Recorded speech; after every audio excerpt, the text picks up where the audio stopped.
So I'm going to just show a short video that we used in our campaign in Ireland first.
So we made that video early on in the campaign in Ireland, maybe 2008.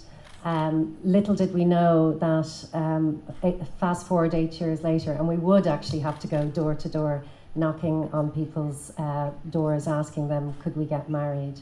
So my name is Monnine Griffith. I was Director of Marriage Equality for 8 years, and I just want to give you a little bit of a history of the campaign in Ireland, a bit of context. I was born in Ireland in 1973, the year that Ireland joined the EU. We were predominantly a very agricultural country, very Roman Catholic, and really Europe brought us up to speed with what was happening in the world. Thanks to Europe, we had equality legislation in the 90s and the noughties, so it made it illegal to discriminate against people on 9 grounds, including sexual orientation, in the workplace and the provision of services. We had the David Norris case. I believe Senator Norris was here this time last year visiting with friends here in Bulgaria. And that's 25 years ago, and that case eventually brought around the decriminalisation of homosexuality in Ireland. But growing up in Ireland in the 80s and the 90s, it was a very, very different Ireland to the one that you see now on TV, and the one that made it possible for us to win marriage equality. So just to give you some of the kind of background of how that happened, I mean, of course, it was because of a lot of hard work that was done by activists across Ireland, but it was also because of some luck and some timing and a confluence of a lot of other issues that happened in Ireland at the time. One of them, I suppose, a major one, was the stronghold that the Roman Catholic Church had on people's ideas and morals and opinions was really suffered a significant blow around the time of a lot of scandals, sexual abuse scandals. So people of my parents' generation, who would have been devout Roman Catholics and would have just accepted everything verbatim from the church hierarchy, began to think, well, you know, I can still be a person of faith, but I don't have to blindly follow the teachings of the church on social issues. So we see over the 90s and the 2000s a real shift in public opinion.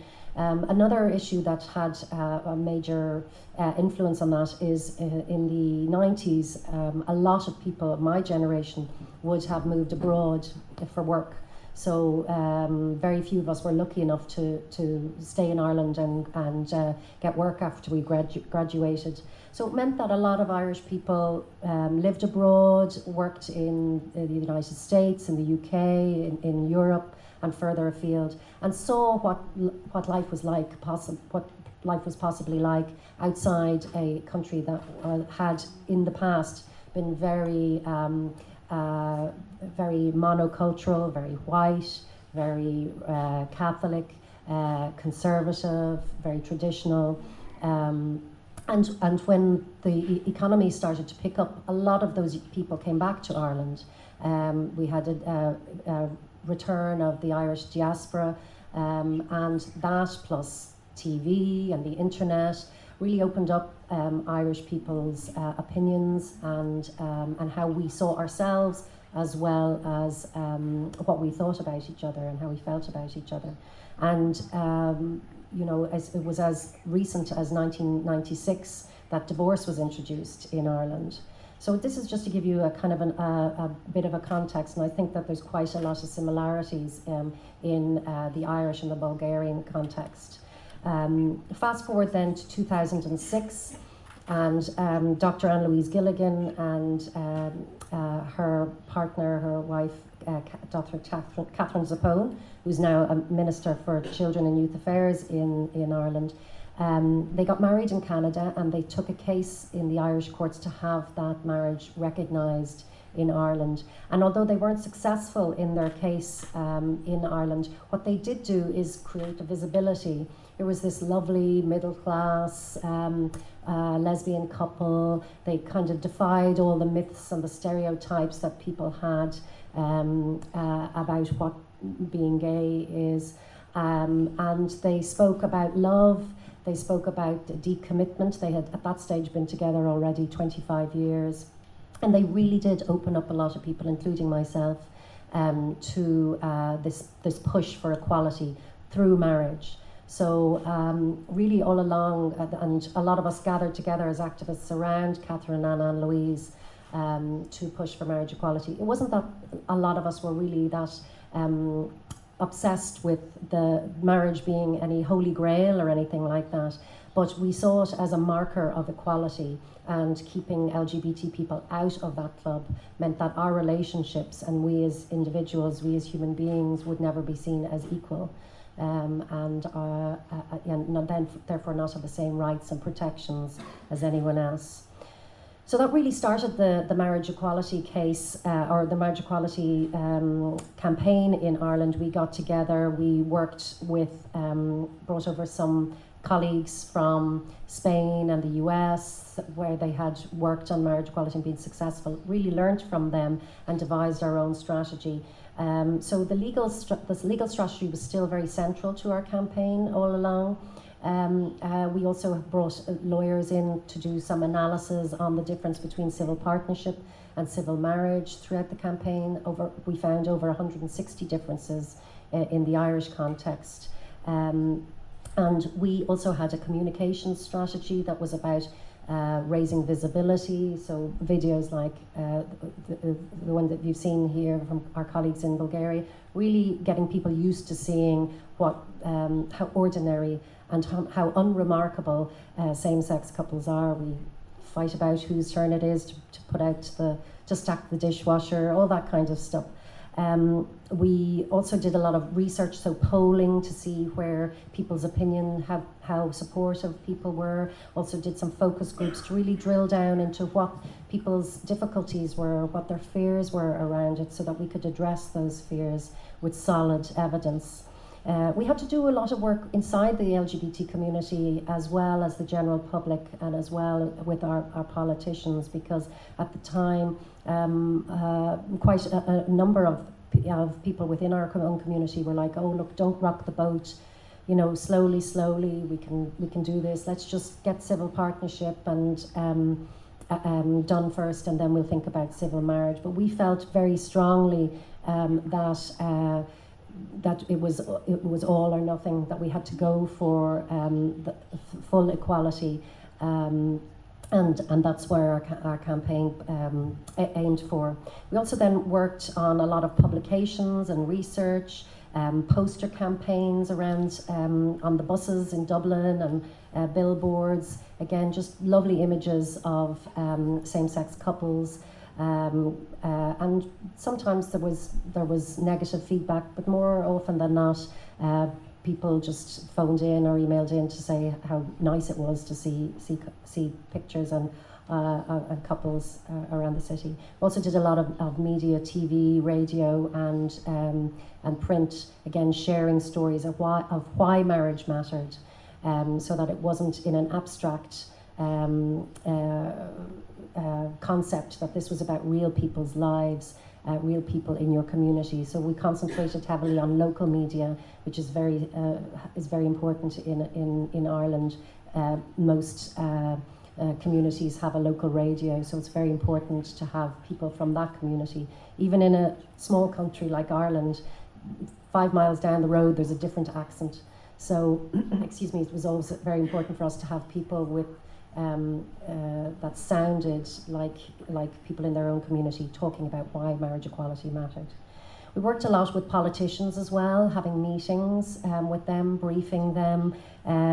We had annual conferences, or we went to their annual conferences, tried to develop friendships and allies in the grassroots membership of political parties. That was a long-term strategy, but in the end it paid off, because in the last few years of the campaign we had political support from all the main political parties. It was painstaking, but it was really, really powerful to have political support from all the parties in the end. And we developed champions within the parties as well, so that they would go to annual conferences and speak passionately about why they were allies and why they were supportive, and pass motions of support, so that even in some of the parties where not all the party members might have been supportive of marriage equality, it was the party line that this was something that they were supporting. We also did a lot of mobilisation work, so that was working with our grassroots supporters out in the community all around Ireland, providing them with the tools, the materials, the resources about how you lobby, how you go in and speak to your politician. In Ireland we have a political system that makes it very easy for us to talk to our elected representatives. So you can just make an appointment and go into their clinic. That usually happens weekly. Now, Irish people might be used to talking to their elected representatives about something like the state of the roads outside, or planning permission, but they weren't up to them used to going in and talking to them about being gay, or their son or daughter being gay and wanting marriage equality. So it took a lot of time, it took a lot of training, a lot of capacity building, and we heavily focused on resourcing that over the years. And in the end it paid off, because fast forward then to the referendum, and all those people around the country that we had empowered to become advocates for social change became the leaders in the local groups, the Yes Equality groups, for the referendum. We also did a lot of work with different sectors across Ireland, so working with women's groups, with human rights groups, with the trade union movement, with students groups. Again, building friendships, building alliances, working with them on their campaigns. So when the time came, we had built trust, we had built an understanding, we built an alliance. So they came out when it was time then to support us and to mobilise their people to come out and vote yes. And of course there was the fundraising element that was very important as well. And fundraising also is about friend raising, it's about awareness raising, so it worked well for both things. So then came the court case hadn't been successful. We had advice from the Attorney General in Ireland, who advises our government on legal matters, saying that it wouldn't be possible to introduce marriage equality by legislation without changing our constitution. So what we were then faced with a general election in 2011. There had been a local election and European election in 2009 where we had done a lot of lobbying of the candidates at the time. So when the election happened in 2011, it was a snap election. A lot of the candidates who we had lobbied during that local election won seats in our parliament in the 2011 election. So we had a lot of friends inside our parliament already. So what happened was in the programme for government, the government agreed to discuss the matter of marriage equality in the context of a constitutional convention. And what that meant was there would be 100 people in a hotel over the weekend, some of them made up of elected political representatives, some of them ordinary citizens that were selected randomly. And they would listen to both sides, they would get to ask questions, and at the end of the weekend they would vote on whether they would recommend to government to what about next steps.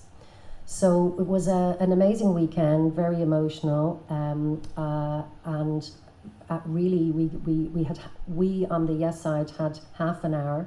So we had to come together with our the people, other groups that were working on marriage equality, some who we had very strong political differences with. There was an organisation that had been pushing for civil partnership, but we had to come together with them and with they were called GLEN and the ICCL, the Irish Council for Civil Liberties. We had to share half an hour, and we had to be very strategic about how we what we presented during that half hour. So we spoke, marriage equality spoke about the human stories, the human impact. Glenn set out the historical context of progression of human rights and equality for LGBT people in Ireland, and the ICCL set the international context. But really what won on the day was we had two young adult children who'd grown up with LGBT parents, Claire and Conor Pendergrast, and they spoke about how ordinary their lives were growing up in a rainbow family, and how, you know, especially Conor, who was at that time engaged to his girlfriend, his fiancée, spoke passionately about how he could get married but his parents couldn't, and how unfair that was, and the practical impact that had on him in that he had no legal relationship with his other mum. And at the end of the weekend, the members of the convention voted 79% in favour of a referendum on marriage equality, to introduce it. And unasked, but they decided themselves to vote, 81% of them said that it was time to bring in legislation to provide equality for LGBT families. So that really was the beginning of the referendum campaign. The three organisations came together and Yes Equality was born. We came up with a roadmap for the referendum campaign, and again it was really building on all the work that had been done, the foundations that had been laid in the previous 8 years. So we had a very big voter registration campaign, really targeting young people. We got 30,000 new young voters onto the register to vote for the first time. We really pulled on all our friends, asked them to get involved, and they mobilised the people in their sectors. They had rallies and events and initiatives to give their members an opportunity to engage with this topic. We did lots more focus groups and research, and what we found, what was working in terms of our messaging, was making sure that people understood that this was about civil marriage, not about getting married in a church, that this was about people, Irish people standing up for their brothers and their sisters and their neighbours and their co-workers, that this was about fairness, this was about good values, traditional values that we had about protecting families, fairness, equality, all this kind of language that Irish people are very proud of as being part of our identity. We really spoke to people about that and tried to connect that in their hearts and in their minds. we did a lot of work, that outreach work with the various different sectors, and we even got a group of faith-based organisations to come together for faith in marriage equality. So again, repeating that you could be a person of good faith, still go to church, still believe in your religion, but vote yes for civil marriage equality, because this was about equality in the eyes of the state, in the eyes of the law, and not about forcing churches to marry gay couples if they didn't want to. And the student movement were hugely supportive in getting young people registered to vote and out on the day. Some of the other kind of mobilisation we did was we went out on a bus, a big, shiny, colourful bus, and visited towns all over Ireland. We went to 26 counties in the Republic in over 27 days, covered a lot of miles, and if you think the roads aren't good in Bulgaria, you should come to Ireland, because I can tell you, I'm still suffering from the whiplash and of the journey going over some of the bumpy roads in rural Ireland. But that was about meeting with the local activists. Again, these are the people who had gone on a journey with us and have been empowered to become activists themselves. They were the leaders in their local communities. We'd arrive in on the bus, blaring, Snow Patrol, just say yes, talking to people, answering their questions. No question was stupid, no question was offensive. I'm here to tell you why I'm going to vote yes. Ask me why. I can answer any of your questions. And we had people out on the streets every evening, canvassing, knocking door to door, and it was hard. And sometimes it was really hard, some of the things that were said, but a lot of the times, consistently, the feedback every night was over 60% of people were saying, yes, I'm going to vote yes. So, it was no surprise then when after the 22nd of May, that we got our 64% yes, because we knew that from being out in the towns and the villages around Ireland, that this is something Irish people felt it was time for, that they wanted equality for their sons and their daughters and for their nieces and nephews, and that the time for some hierarchy, be that the church or the state or whatever, telling them how to think about moral issues, how to think about social issues was over. They could make up their minds for themselves. So I hope that gives you some ideas, some inspiration. I'll just say to all the activists here, I said this to Simeon last night, this is a marathon, not a sprint. So lots of self-care, lots of minding each other. Some days are dark, some days are hard, but never give up hope. You're on the right side of history, and I have no doubt that Bulgarians, as good people, as people who love their families, will change the law, and hopefully someday soon LGBT people here in Bulgaria will be able to marry the person they love. Thank you.